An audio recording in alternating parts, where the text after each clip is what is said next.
அனைவருக்கும் இனிய வணக்கங்கள் நண்பர்களே. நான் உங்கள் அஜயகுமார் பெரியசாமி. ஆண்களும் பெண்களும் ஏன் இவ்வளவு வித்தியாசமாக சிந்திக்கிறார்கள்? பாலின மோதல்களுக்கு பின்னால் உள்ள உண்மை என்ன? பல ஆண்டுகளாக நான் பல பெண்களை கவனித்து வருகிறேன். அவர்களின் வலி, கனவுகள், விரக்திகள் ஆகியவற்றை கேட்டிருக்கிறேன்.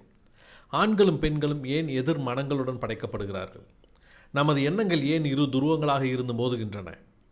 உண்மை உங்களுக்கு அதிர்ச்சி அளிக்கும் எனது நண்பர்களே, நண்பிகளே. ஆண்களும் பெண்களும் இருமுனை மனநிலையுடன் பிறக்கவில்லை. இன்று நாம் காணும் சிந்தனையில் உள்ள வேறுபாடுகள் இயற்கையிலிருந்து வந்தவை அல்ல, அவை இந்த சமூகத்திலிருந்து வந்தவை. சற்று புரிதலுடன் பார்ப்போமா? இயற்கையோ உயிரியலோ எதிர் மனங்களை உருவாக்கவில்லை, அதை இந்த சமூகம் செய்தது.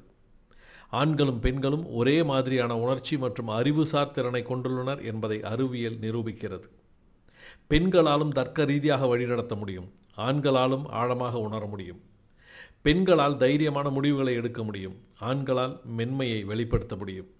ஆனால் குழந்தை பருவத்தில் இருந்தே இங்கு ஆண்களிடம் சொல்லப்படுகிறது, அழாதே, ஆண்கள் அழக்கூடாது, வலிமையாக இரு, உன் உணர்வுகளை வெளிக்காட்டாதே. பெண்களிடம் சொல்லப்படுவது, அமைதியாக இரு, சத்தமாக சிரிக்காதே, சத்தமாக பேசாதே, எதிர்த்து பேசாதே, அமைதியாக வாழ கற்றுக்கொள், அனுசரித்து போகலன்னா வாழ முடியாது.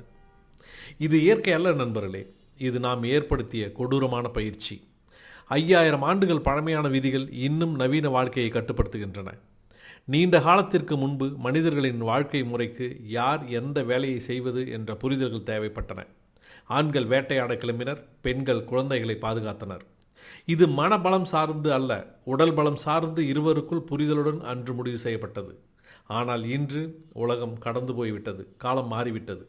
இன்று பெண்கள் அதிகமாக படிக்கிறார்கள், பெண்கள் அதிகமாக சம்பாதிக்கிறார்கள், பெண்கள் நிறுவனங்களை வழிநடத்துகிறார்கள், ஆண்கள் சமைக்கிறார்கள், பராமரிக்கிறார்கள், குடும்பத்தை உருவாக்குகிறார்கள். ஆனாலும் சமூகம் இன்னும் புதிய மனங்களில் பழைய விதிகளை திணிக்கிறது. பழைய மனநிலை ப்ளஸ் நவீன சுதந்திரம் = மோதல். இதனால் தான் உறவுகள், பணியிடங்கள் மற்றும் குடும்பங்களில் பாலின பிரச்சனை வெடிக்கின்றன.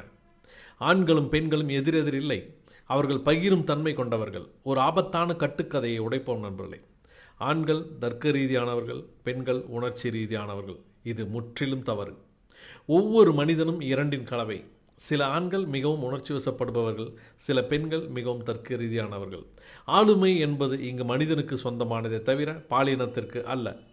பாலின சண்டைகள் எல்லா இடங்களிலும் ஏன் நடக்கின்றன நண்பர்களே? இந்த சமூகம் கட்டமைத்து உருவாக்கிய சில விஷயங்கள் பார்ப்போமா? பெண்கள் மீது கடுமையான எதிர்பார்ப்புகள், அதிகார ஏற்றத்தாழ்வு, ஆண்களின் மீதான உணர்ச்சி அடக்குமுறை மற்றும் பெண்களின் மீதான சுதந்திர அடக்குமுறை. இந்த காரணங்களால் தான் பெண்கள் சுதந்திரமில்லாதவர்களாக உணர்கிறார்கள், ஆண்கள் தவறாக புரிந்து கொள்ளப்படுகிறார்கள், உறவுகள் கனமாக உணரப்படுகின்றன, பணியிடங்கள் சமரசமற்றதாக உணரப்படுகின்றன. இயற்கை காரணமாக அல்ல நண்பர்களே, இது கட்டமைப்பு காரணமாக உருவாக்கப்பட்டது. ஆதிக்கம் இதற்கு தேர்வு அல்ல, சமநிலையே இதற்கு தேர்வு. ஒரு ஆரோக்கியமான சமூகம் எப்படி கட்டமைக்கப்பட வேண்டும்? ஆண்கள் உணர்வுகளை வெளிக்காட்ட அனுமதிக்கப்படுதல், பெண்கள் வழிநடத்த தலைமை ஏற்க அனுமதிக்கப்படுதல். ஆண்கள் அழலாம், பெண்கள் பெரிய கனவு காணலாம். ஈகோவிற்கு பதில் மரியாதை, பழமைவாதத்திற்கு பதில் சமத்துவம், பாலினம் பார்க்காத நட்புறவு மற்றும் மனிதநேயம். பழைய போதனைகளை உடைக்கும் போது மட்டுமே புதிய சிந்தனைகளை வளர்க்க முடியும் நண்பர்களே. இறுதியாக, ஆண்களும் பெண்களும் எதிரிகள் அல்ல, அவர்கள் எதிரெதிர் மனிதர்கள் அல்ல, அவர்கள் ஒரே ஆன்மாவின் 2 பதிப்புகள். மகிழ்ச்சியான பாலினம் தாண்டிய ஒரு நல்ல சமுதாயத்தை உருவாக்க வேண்டுமானால் நாம் மக்களை மாற்ற வேண்டியது அவசியமல்ல. மக்கள் தயாராகிவிட்டார்கள். அவர்களை கட்டுப்படுத்தும் விதிகளை மட்டுமே நாம் மாற்ற வேண்டும்.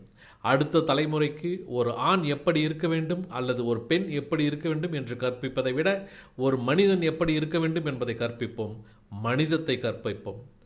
இதில் ஒவ்வொருவரின் பங்களிப்பும் மிக மிக அவசியம். நண்பர்களை புரிந்தால் வாழ்க்கை உங்களுடையது.